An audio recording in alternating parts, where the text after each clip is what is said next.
Hey there, and welcome to the deep dive on the F1 Blog's YouTube channel. So glad you could join us today. Always good to be here, ready to dig into what you've sent over. Absolutely. Today, we're looking at a whole stack of sources you've provided, mostly insights coming from Italian F1 blogs, drawing on various reports.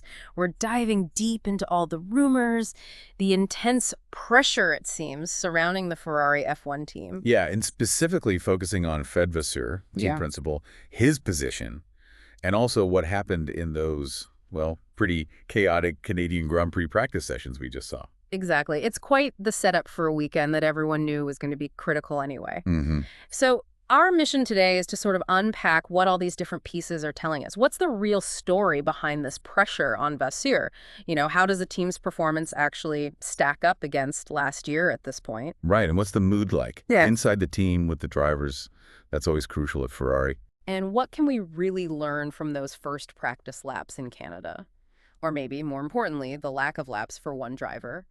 Ultimately, what can you, listening in, take away when you put all these different perspectives and data points together? Yeah, the sources definitely suggest that things in Maranello are, well, let's just say not exactly calm right now, again. Okay, let's tackle that Maranello situation first, because the main reports, these really hit on June 12th, and they came from multiple Italian F1 blogs pretty much simultaneously. The big headline, Fred Vasseur'S future as team principal might be in, well, serious doubt. And the fact that it popped up in several major Italian outlets all at once, that does give it a bit more weight, doesn't it? It didn't feel like just one isolated rumor, more coordinated, maybe. Right, and the reports are pretty clear, suggesting the next 3 races, so Canada, which just started, then Austria, then Silverstone, are basically decisive for Vasseur. It sounds familiar. It really does. The Italian F1 blogs are already making direct comparisons between Vasseur now and Mattia Binotto just before he left. Yeah. The implication, and it's stated pretty openly in the sources, is that Ferrari could be heading into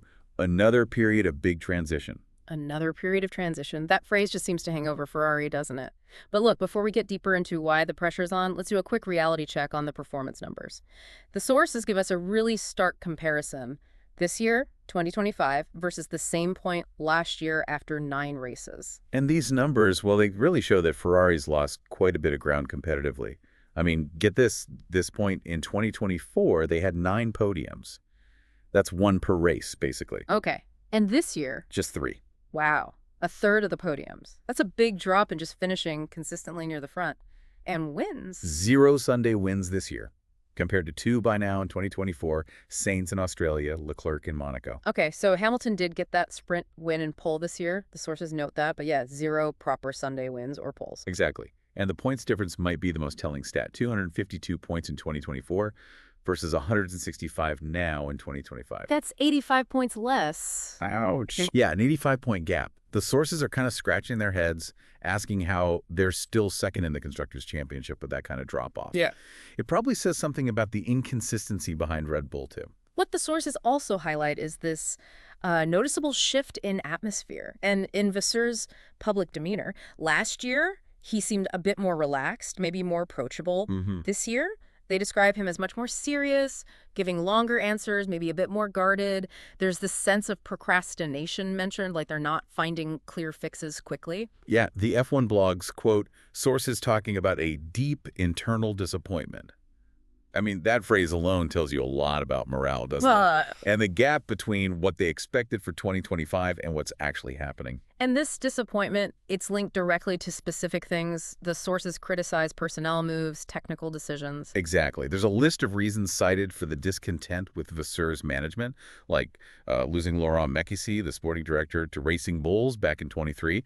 And crucially, failing to land Adrien Newey, who's now off to Aston Martin. Right. Plus, another big loss, Enrico Cardile, the chassis head, also going to Aston Martin. So you've got key people leaving, you miss out on probably the biggest technical name in the paddock, and your rivals are snapping them up. It paints a picture, doesn't it? A team struggling to keep and attract top talent right now. And it's compounded by questions about internal appointments, too. There's doubt mentioned about hiring Loic Serra from Mercedes as the technical director. Why's that? Well, the sources question his lack of prior experience as a lead TD. And they note, look, he only joined in October 2024, so his impact on the fundamental design of this year's car, the SF25, would have been pretty minimal. The big step forward they maybe hoped for hasn't happened yet under that new structure. Okay. And then hanging over all of that are concerns, cited in the sources, about their 2026 engine development compared to Mercedes. But maybe the sharpest criticism from these F1 blogs is aimed right at the concept and execution of this year's car, the SF25. Yeah, the sources, especially one citing Italian writers, call it a tremendous error, committing to a total redesign for the last year of these rules. 99% new parts is the figure quoted. I mean, that's basically starting from scratch. Complete revolution. Yeah. That was the stated goal, right? To win the title this year and give the era guys more freedom. Ambitious, yeah. But it just hasn't worked out. There's a quote highlighted by one F1 blog attributed to Franco Nunez from Motorsport Italia, and it's blunt. The objectives have failed miserably. Ew. Yeah. He explicitly says McLaren currently has almost a 0.4 per lap advantage, and Ferrari just isn't going to close that gap this season. And the Spanish GP, that was seen as maybe the last big chance to close in, maybe helped by that front-wing flex directive. But it didn't happen. McLaren was just as fast, maybe faster. It just reinforces that feeling that the technical path for 25 was maybe wrong. Okay, now let's talk drivers, because, wow, their situations are adding whole new layers to this. Let's start with Lewis Hamilton. The sources are noting concern about his motivation, or maybe just his struggle to adapt after 9 races in the car. It doesn't seem to be clicking yet. Yeah, and there are specific quotes highlighted that really paint a picture of frustration. Like, after Spain, he's quoted saying, "Hope Ferrari finds the answer," but then apparently adds, "I'm sure they won't," and kind of finishes with, "Probably just me." That's not exactly brimming with confidence, is it? Not really. And before Montreal, asked about his plans, he apparently just said, "Go home." Then insisted, "Guys, I want to go home." Right, I remember that. And the brain transplant comment after Saudi qualifying to understand the car. Exactly. He's being pretty open about not being comfortable. And the sources say he's suggesting the team should really just shift focus hard onto the 2026 rules, Yeah. where everyone gets a reset. And this is where the sources point to a clash. Vasseur'S is apparently pushing back on that, publicly anyway, still insisting 2025 is savable, pointing to them being second in the championship. Which highlights a clear difference in strategy right at the top. Definitely. And then there was that whole thing reported by one F1 blog about the rumored Instagram, like from Hamilton, unconfirmed, later removed, apparently on a post critical of the whole Ferrari-Hamilton situation. Yeah, I saw that mentioned. While the like itself is shaky ground, the content of the post being discussed, disappointment, lack of synergy, communication issues, cultural differences for a very British driver, that narrative seems to be out there, reflecting maybe some real challenges he's facing. It speaks to a perceived disconnect for sure. Then you've got Charles Leclerc. The sources describe him as the one basically carrying the team right now, performance-wise, compared to Hamilton. But, and this is a big but, he's also reportedly starting to have serious doubts about the 2026 project and whether it will be competitive. Now that's worrying for Ferrari. He's signed up long-term till 2029. Exactly. And reports in both Italian and British F1 blogs, some mentioning the BBC, talk about the possibility of Leclerc activating a performance clause in his contract. A performance clause, what would that do? Well, potentially it could let him leave if the 2026 car doesn't hit certain performance targets. It's a huge detail if true. Wow, it really underlines his concern, maybe feeling stuck in a golden cage long contract, but no title-winning car. And the sources mention him seeing guys like Oscar Piastri, younger, same wins now, fighting for a title with McLaren. Yeah, seeing peers potentially moving ahead. So according to the sources, this sets up clear factions inside Ferrari. You've got Hamilton, maybe joined by many mechanics, many engineers, pushing to focus everything on 2026. Okay. Then you've got Vasseur, maybe needing to show results now, still focused on salvaging 2025, holding up that P2 in the standings. And Leclerc, where does he fit? The sources suggest his stance could be the tipping point. If he starts voicing doubts publicly, or if that exit clause becomes a real threat, that could really shift the internal balance. It's fascinating how the sources describe this as almost a typical Ferrari pattern. Everyone trying to justify their own bit. Chassis okay, it's the engine. Or from management, well, I signed Hamilton, we were P2 last year. That saving your own skin dynamic, as one source put it, it creates divisions, right? And stops them from taking that unified long-term view you probably need. And that ties right into the bigger historical picture. The sources bring up this recurring no trend at Ferrari. Their history of political drama, internal fights, and losing key people who brought success. Schumacher, Todt, Braun, Allison, Alonso. The list goes on. Yeah, the contrast with rivals is pretty stark. Red Bulls had Horner, Newey, Wheatley as a core for ages. Mercedes had Braun, then Wolff overseeing long, stable periods. While Ferrari, they've churned through team principals. Domenicali, Mariachi, Arriva-Ben, Binotto, now Vasseur under pressure. All in about 15 years. That kind of instability makes building anything long-term really, really tough. And the sources talk about how hard it's apparently been for Ferrari to attract top engineers lately. Reports suggest key people chose rivals like Aston or Mercedes instead. There were even those rumors mentioned in the sources about approaching Christian Horner, denied by him. But still, and Andreas Seidel apparently turning them down too. Not always getting their first choice makes things harder. And speaking of patterns, that brings us to the name the Italian F1 blogs keep bringing up whenever the TP job seems shaky.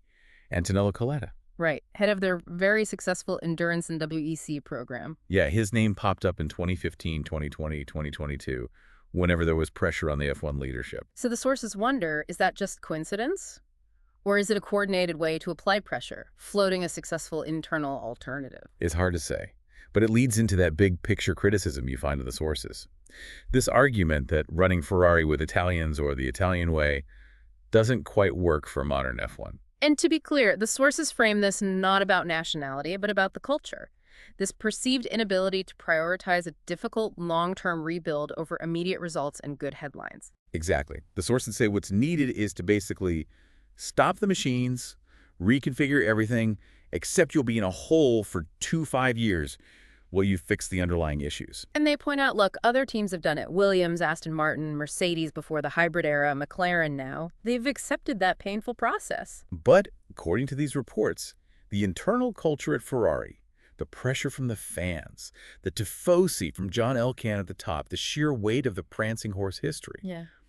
It just doesn't allow for that kind of patience. So you get this constant cycle, big revolution, high hopes, disappointment, questioning, pressure, another revolution. It's suggested that the very magic of Ferrari, the drama and passion, is kind of tied to this cycle, which ironically stops them achieving that sustained, stable success. It's a tough assessment, but yeah, the history laid out in the sources seems to back up that pattern. Okay, so that's the intense backdrop heading into Canada. Pressure, questions, history. And then we look at what actually happened on track in practice on Friday, June 13th. And it immediately played into the narrative. Oh, yeah. Things kicked off in typically dramatic Ferrari style, didn't they? Charles Leclerc tagged the wall in FP1, turn 3 or 4, I think. That's right. Didn't look like a huge hit initially, but the consequences were massive. Damaged the car badly enough to need a survival cell change. The safety tub, basically. Yeah, and other bits too. The upshot was he missed all the free practice too. FP2 gone completely. Which, as the sources pointed out, must have driven Vasseur crazy. On this weekend, when you need results, you need clean data. And one car is sidelined for a whole session. It's a huge setback on a critical weekend. Only Hamilton running meaningful laps on Friday. And as we just discussed, he's reportedly not comfortable and his pace has been all over the place. The sources immediately linked it to that whole chaos narrative again. There were other incidents too, right? Lance Stroll hit the wall in FT1, it damaged his suspension. Sources mentioned his wrist injury recovery context there. Okay, let's look at the single lap pace from FP2. Though, as the sources rightly say, you always have to be a bit careful with practice timesheets, right? Different fuel, tires, run plans. Exactly, it can be a bit false. Yeah. But even so, Mercedes looks strong. Russell was P1, quickest, and he did it on medium tires pretty early in his run. Plus, Mercedes had pole here last year, so it fits. McLaren. They were quieter at first, but then showed really strong pace later on. Norris got very close to Russell's time, but on the softer tires, and later in his run, like lap 6 or 7. Yeah, sources analyzing the underlying pace, not just the headline number, were suggesting McLaren might actually be the favorite for pole, despite the FP2 gap and the tire difference. Okay, interesting. Ferrari's single lap pace. Big question mark, really. Leclerc didn't run in FP2, obviously, and Hamilton's reported discomfort and inconsistent laps. Hard to get a real read. The sources were basically asking, is this the Monaco-level Ferrari or the one that struggled elsewhere and looked like a backmarker sometimes? We just don't know from Friday. Williams, though, they continued their good run. Albon top 5 in FP2 looked quick in FP1, too. Yeah. Sources noted they tipped Williams to be competitive here, so it seems to confirm that step they've made. Aston Martin looked better, too. Alonso, P5 and FP2, seemed closer to that main midfield fight, aiming for Q3 in points. Definitely. Red Bull, Verstappen was only P9 and FP2 on his quick lap, but sources called it a bad lap, almost certainly not representative of their real pace. And the midfield just looks incredibly tight again. Williams, Aston, Racing Bulls, maybe Alpine, Haas, Sauber, all bunched up. Sources also flagged Franco Colapinto's tricky start at Alpine, some spins off Gasly's pace. Adds to the uncertainty about how long his race deal actually is. There were those rumors of just 5 races. Right. Now let's switch to long runs, race simulations, using that telemetry analysis from the sources. This should give us a better idea for Sunday. Okay, comparing the main guys on medium tires, Mm. Russell, Norris, Hamilton, Verstappen. Russell's pace for Mercedes looked really consistent, but maybe the most consistent of the lot. Norris. Also consistent when he wasn't cooling down. The analysis showed McLaren losing a bit on the straights to Russell, but making it up in corners and traction, initially anyway. His stability on older tires looked good too. Hamilton's long run, though, described in the sources as extraordinarily irregular. Lots of up and down lap times, lots of cool down laps. Just not representative race pace, really. Sources called it a bit to cry about, which is pretty blunt. Maybe running development parts, carrying test load, who knows? But it wasn't the run they needed. Verstappen, consistent pace, but maybe lacked that peak explosiveness of Russell or Norris on their best laps. Sources felt his pace seemed maybe a step behind Merck and McLaren in race trim, based on Friday. And Saints. Compared to guys like Hajar, maybe Williams, his pace looked okay, on par or slightly better than Hajar, despite some irregular laps too. Interestingly, Williams' long run looked pretty similar to Saints' Ferrari pace. So the overall picture from Friday's long runs, McLaren and Mercedes look strong. Red Bull is probably closer than the P9 suggests, but maybe not dominant. Ferrari's race pace. Really hard to tell reliably from Hamilton's run. And Sainz looked like he was in that midfield scrap. Okay, this is where we connect the dots, isn't it? Between the off-track pressure and the on-track reality. You've got this intense media storm, internal questions about leadership at Ferrari. Right as they hit a really challenging start to a supercritical race weekend in Canada. One of those 3 races the Italian F1 blogs pinpointed as make or break for Vasseur'S. And Leclerc crashing in FP1 just adds another layer of difficulty, that sense of chaos the sources mentioned. It cost them crucial data right when they needed to show progress. And all the uncertainty around the drivers, Leclerc's potential claws, Hamilton's struggles. It's all tangled up with the team's performance problems and that big strategic question. Focus on 2025 or jump fully to 2026. Their different views on that are clearly causing tension. And that historical pattern the sources detailed, the internal fights, losing people, chopping and changing leaders. It provides the context for why these rumors about instability gain traction so easily. It feels like part of a recurring story. Yeah, it really feels like we're watching another chapter of that familiar Ferrari drama unfold right now. This weekend in Canada just got even more significant, didn't it? Because of everything swirling around off track and then that difficult start on track. Absolutely. So let's leave you with this to think about. Considering Ferrari's history, this pattern of instability, the performance trends dropping off from last year, the clear divisions inside the team about the future, and just this pressure cooker environment they're in. Mm-hmm. What do you think is the most likely outcome for Ferrari in the next, say, 12 to 18 months? Can they actually break this cycle, find some stability, build sustained success? Or is another period of big change, another transition, almost inevitable given everything we've seen and heard? It's a massive question, isn't it? Oh, sure. No easy answer. But the sources we've gone through today definitely give you a lot to chew on as you watch how this weekend plays out and what comes next. Well, this has been a really fascinating deep dive into the sources you sent us. We've covered that mounting pressure on Vasseur, the performance drop, the driver doubts and struggles, that whole historical context, and the tricky start to the Canadian GP. Yeah, thanks for sharing these sources with us. Hopefully unpacking them like this give you a really informed perspective on what's actually going on behind the headlines. Exactly. Keep digging, keep thinking about these dynamics. And hey, if you're watching this on the F1 Blog's YouTube channel, welcome. We really hope you enjoyed this deep dive, getting right into the source material. We try to bring you that proper analysis straight from the key reports and the data that's out there. And look, if you found this valuable, if you want more deep dives like this, please do consider subscribing to the F1 Blogs channel. Hit that like button too. It genuinely helps us keep doing this detailed analysis for you. Thanks again for joining us. We'll catch you on the next one. Until then, stay informed.